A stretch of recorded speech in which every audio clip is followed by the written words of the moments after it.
Korang yang suka pakai perfume tu sabar jap. Tengok dulu video ni. Mesti ramai daripada korang yang pakai perfume macam ni kan.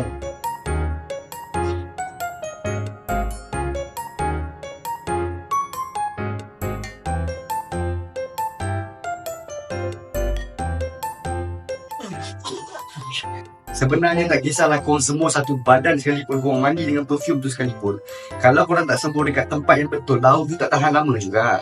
Main kena kau ajar cari pakai perfume yang betul supaya bau dia tahan lama. Korang ambil 4 poin saja. 1 dekat belakang telinga, 2 dekat belakang telinga juga, 3 dekat belakang, 4 dekat depan.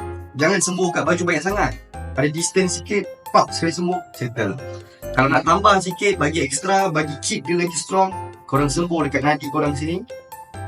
Lepas tu light tap macam ni je, tak payah gosok pun, settle. Perfume ni bau dia akan naik, aroma dia akan naik bila kena dekat korang punya pulse point, dekat nadi tu.